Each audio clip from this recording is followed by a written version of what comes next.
Last week we read chapter 18 of SataRudrasamhita of the volume 3 of the Shivpuran. In this we read that formerly Indra and other gods were defeated by Asuras and had to leave their city of Amravati. The gods were harassed by the Asuras and went to Kashyapa and narrated their plight to him.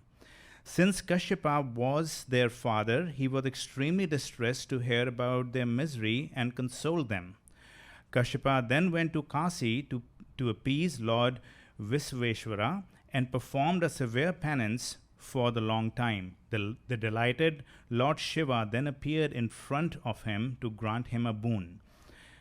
After eulogizing Shiva greatly, Kashyapa narrated the distress of the gods and requested Lord Shiva to dispel it. Lord Shiva granted him the boon and vanished from there. The delighted Kashyapa returned to his abode and intimidated the gods of all the details. To keep his promise, Shiva was born as 11 Rudras of Surbhi. These Rudras were identical with Shiva and rendered help to God and helped them defeat Asuras. Thus, Indra and other gods regained their kingdom. Even today, the great Rudras shine in the sky for protection of God, and they took up the residency in the northeastern city of Asana. Today, we'll read chapter 19, the narrative of Durvasas, and chapter 20, the incarnation of Hanumat and his story. English reader is Urvashi Aunty. There is no Hindi reading tonight. Bahut bahut shukrana.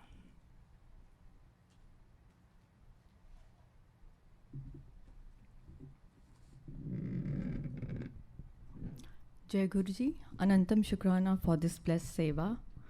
Chapter 19, the narrative of Durvasa. Nandishvara said, O great sage, now listen lovingly to another story of Shiva, how Shiva was born as Durvasas for the maintenance of virtue. Atri, son of Brahma, was a great sage. He was holy and a knower of Brahman. He was the husband of Anusua. He was intelligent and he strictly followed the orders of Brahma. At the direction of Brahma, he went to the mountain Rakshakula, accompanied by his wife, in order to perform penance there with the desire to get sun.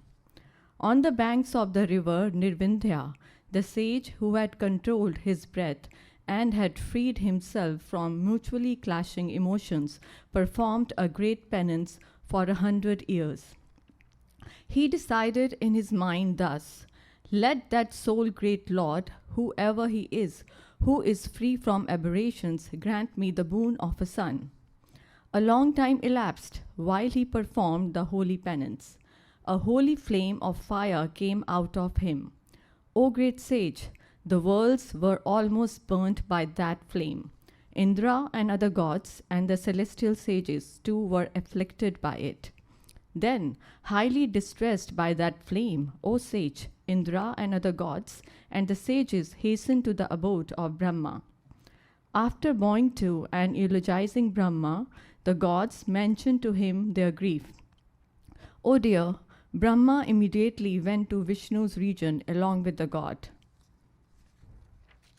O sage, after reaching there along with the gods, Brahma bowed to and eulogized Vishnu and mentioned his endless grief to him.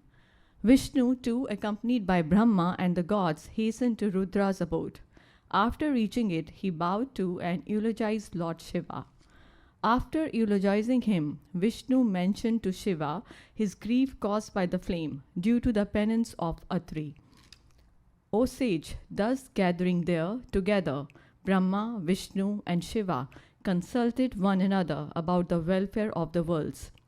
The three deities, Brahma and others, foremost among the bestowers of boons, went to the hermitage of Atri immediately to grant him the boon. On seeing them marked by their respective characteristic signs, the excellent sage Atri bowed to and eulogized them respectfully by uttering pleasing words. The surprised Brahmin, the humble son of Brahma, spoke to those deities, Brahma, Vishnu, and Shiva, with palms joined in reverence. Atri said, O Brahma, O Vishnu, O Shiva, you are worthy of being worshipped by the three worlds. You are lords and masters and the cause of creation, maintenance, and annihilation. Accompanied by my wife, I meditated only on a single lot for obtaining a son, that lot, whoever he may be, who is famous as Ishvara. How is it that you three deities, the foremost among the bestowers of boons, have come here? Please dispel my doubt and then grant me the desired boon. On hearing his words, the three deities replied, O great sage, what has occurred is in accordance with the word you have conceived. We three are great lords and equally leading among the grantors of boons. Hence, 3 sons originating from our paths will be born to you. They will be known in the world as enhancers of their parents' reputation. After saying this, the 3 deities returned to their abodes joyously. After securing the boon, the sage joyously returned to his hermitage, accompanied by Anusua. O sage, he was delighted and he experienced the bliss of the Supreme Brahman. Then Brahma, Vishnu, and Shiva, the delighted exponents of different kinds of sports, took their incarnations as the sons of his wife. The part of Brahma was born as the moon in the Anusua from the great sage. Hurled by the gods into the ocean, he alone could come out of it. O sage, the part of Vishnu was born of that lady, wife of Atri, as Datta, by whom the great path of renunciation was expanded. The part of Shiva was born of that wife of Atri as the excellent and leading sage Durvasa, who propagated excellent virtue. Shiva, by becoming Durvasa, the enhancer of Brahmanical splendor, tested the piety of many people. He was merciful. The king Ambarisa, a sign of the solar dynasty, was tested by him. O great sage, listen to that story. The king Ambarisa was the lord of the earth, consisting of 7 continents. He observed the rite of Ekadashi regularly with steady restraint. The king had the firm resolve that he would perform the rite of breaking fast on the Dwadasi day. Coming to know of his regular observance, the excellent sage Durvasa, born of Shiva's part, approached him with many disciples. The king was about to take his breakfast, realizing that very little of Dwadasi was left on that day, when the sage came there. The king invited him for food. Then the sage Durvasa went away for his ceremonial ablution, accompanied by his disciples. In order to test the king, the sage purposely delayed there. Realizing that there would be violation of sacred injunction otherwise, the king took in a small quantity of water and waited for the arrival of the sage. In the meantime, the sage returned. Knowing that the king had already had his breakfast, the sage, born of Shiva's part, who had assumed that form for the testing of piety, became very furious with the king. He spoke very harsh words for testing his piety. Durvasa said, O base king, after inviting but without feeding me, you have taken in water. I shall show you the fruit thereof, for I am the chastiser of the wicked. After saying this, he stood up, his eyes turned red due to fury, and attempted to burn him. Immediately, Sudarshana, the discus of the Lord, blazed forth to protect the king and burn the sage, unmindful of the fact that he was the part of Shiva. It had been deluded by the Maya of Shiva. In the meantime, an unembodied celestial voice spoke to Ambarisa, the noble soul, the devotee of Brahma and Vishnu. The celestial voice said, O king, this discus had been given to Vishnu by Shiva. It is now blazing against Durvasa. Quieten it. This sage Durvasa is Shiva himself, whose discus had been given to Vishnu. O excellent king, do not take him for an ordinary sage. It was to test your piety that this great sage came. Seek refuge in him, otherwise there will be a great destruction. Nandishvara said, O great sage, after saying thus, the celestial voice stopped. Ambarisa too eulogized the sage, who was the part of Shiva himself. Ambarisa said, If I possess the merit of charity and sacrifice, if my spiritual duty has been well performed by me, and if our family considers Brahmins godly, let the weapon of Vishnu turn calm. If our Lord, favorably disposed to his devotees, is delighted with my devotion, let this missile Sudarshana become quite calm. Nandishvara said. While he eulogized in front of Durvasa, the discus Sudarshana that originally belonged to Shiva became calm in all respects. Knowing him to be Shiva's part, the king Ambarisa, who had regained the composure of mind, bowed to the sage, whom he realized as Shiva's incarnation come there to test his vow. The sage, born of Shiva's part, was much delighted. He took his meals and granted him the desired boon. Then he returned to his abode.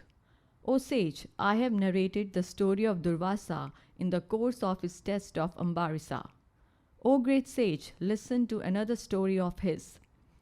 O sage, through the conditions stipulated by Kala in the form of a sage, he conducted the test of Rama, son of Dashrath. At the very same time, Lakshmana was obstinately sent in by Durvasa. O sage, Rama immediately forsook his brother in accordance with the earlier agreement. The story has been diversely narrated and spread in the world by the sages. It is known by all means to the scholars. Hence, it is not mentioned in detail by me. Knowing his promise steady and resolute, the sage was highly delighted. The delighted sage, Durvasa, granted him the desired boons. He had tested the resoluteness of Lord Krishna too. O excellent sage, listen to that also.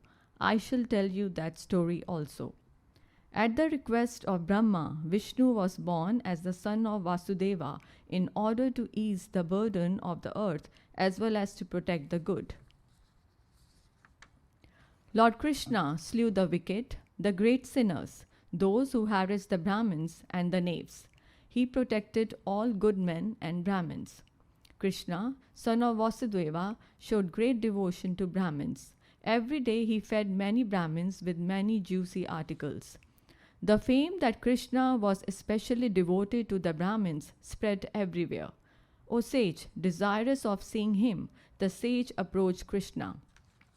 He tied Krishna and his consort Rukmini to the chariot and sat himself in the chariot. Krishna bore the chariot delightfully. The sage descended the chariot. He was delighted at the steadfastness of Krishna and blessed him with the boon that his body would become adamantine. O sage, once the excellent sage Durvasa was taking bath in the celestial river Ganga when he became naked. He became a curious object of sight and was ashamed. Draupadi, who was taking bath there, provided him with the cut piece of a garment and thus saved him from dishonor. As piece of cloth reached him, being carried by the current, the sage covered his private parts with it. He was therefore pleased with her. He granted her the boon of ever-increasing folds of cloth. Later, Draupadi made the Pandavas happy due to that boon. That holy sage gave directive to Vishnu and destroyed two wicked kings who had insulted him in the form of two young ones of swans. By his excellent Brahminical splendor, he established the path of renunciation in the world in accordance with the order and injunctions of the sacred lore. By instructions and enlightenment, he uplifted many. By imparting knowledge, he made many liberated. Thus, the sage Durvasas had a variegated and wonderful life conducive to wealth, fame, and longevity. To the listeners, it yields all desires. He who hears or reads the story of Durvasa with the devotion and joy will be happy here and hereafter. Chapter 20. The Incarnation of Hanumat and His Story. Nandishvara said, O sage, henceforth listen lovingly to the story of Hanumat, how Shiva performed excellent sports in that form. Out of love, Lord Shiva rendered great help to Rama. O Brahmin, listen to the whole of that story, which is pleasing to all. Once Lord Shiva, of wonderful sport, saw Vishnu in the form of an enchantress with glittering qualities. As if hit by the arrows of Cupid, Shiva let fall his semen dislodged from his seat for Rama's work. Eagerly urged by him mentally for Rama's work, the 7 celestial sages retained that semen in a leaf. For Rama's work, that semen was poured through the ears of Anjani, the daughter of Gautama, by those sages. In due course, Shiva was born of it in the form of a monkey named Hanumat. He had great strength and exploit. Even as a child, the lord of monkeys, Hanumat, was very powerful. Early in the morning, he took the disk of the sun for a small fruit and wanted to eat it. At the request of the gods, he left it. Knowing him to be an incarnation of Shiva, of great power, the gods and the sages granted him boons. Highly delighted, he approached his mother and eagerly told her everything in detail. At her behest, the bold monkey went to the sun every day and learnt all lore from the sun without any strain. The excellent monkey, a part of Shiva, approached Sugriva, a part of the sun, at his behest after getting the permission of his mother. Sugriva, who had been exiled by his elder brother Bali, who enjoyed his Sugriva's wife, stayed on the mountain Rasyamukha along with Hanumat. The intelligent monkey, born of a part of Shiva, became Sugriva's minister and did everything beneficial to him in every respect. He made him enter into a pleasing alliance with Rama, who came there along with his brother and who was sad because his wife had been abducted by Ravana. Rama slew the powerful monkey Bali, who was a sinner as he enjoyed his brother's wife and who professed to be a great hero. Then, at the behest of Rama, oh dear, the intelligent and leading monkey Hanumat went out in search of Sita along with many monkeys. On knowing that she was in Lanka, the leading monkey quickly jumped across the ocean, never before crossed by any, and reached Lanka. There he performed wonderful exploits and handed over the excellent token of recognition of his lord Rama to Sita. Narrating the endeavors of Rama for the protection of her life, the heroic leader of monkeys dispelled the sorrow of Sita. Taking a token from her, he returned back to go towards Rama. On the way, he broke Ravana's park and killed many Rakshasas. At the same time, he killed Ravana's son also along with many Rakshasas. That fearless monkey of great exploits wrought a havoc there. O sage, when the powerful Ravana bound him with oil-dripping clothes and set fire to them, the monkey, a part of Shiva himself, jumped about and, making that a pretext, burned the city of Lanka. After burning Lanka, except the mention of Vibhishana, the heroic leader of monkeys jumped into the ocean. Thereby, extinguishing the fire from his tail, he reached the other shore. Not at all tired or grieved, the monkey, born of a part of Shiva, approached Rama. The rapid and excellent monkey, Hanumat, reached Rama's side without delay and handed over the crest jewel of Sita. At his behest, the powerful hero gathered many mountains through the hosts of monkeys and built a bridge in the ocean.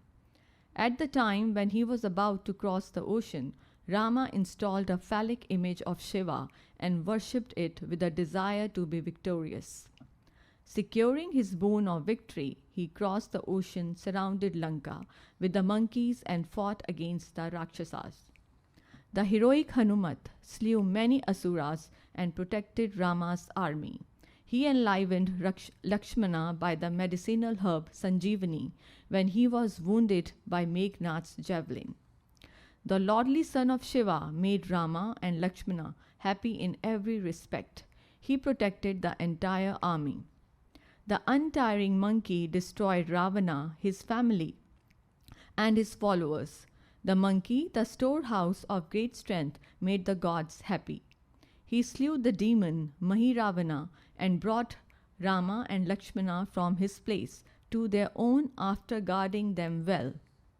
The leading monkey quickly carried out the task of Rama by all means, made the asuras bow down and submit, and performed various sports.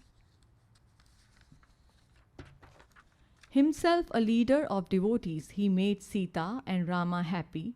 He, the Lord of Monkeys, established the cult of devotion to Rama in the world. Indeed, he was the incarnation of Shiva, the Lord and the uplifter of devotees. He was the life savior of Lakshmana and the destroyer of the arrogance of all Daityas. He was the heroic Hanumat, who carried the task of Rama always.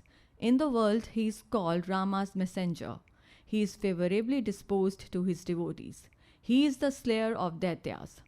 Thus, O dear, the excellent story of Hanumat has been narrated to you. It is conducive to wealth, fame, and longevity. It yields the fruits of all desires. He who listens to this or narrates this with devotion and purity of mind enjoys all desires here and attains liberation hereafter. With this, I conclude chapter 20 and tonight's reading. Thank you. Jai Guruji.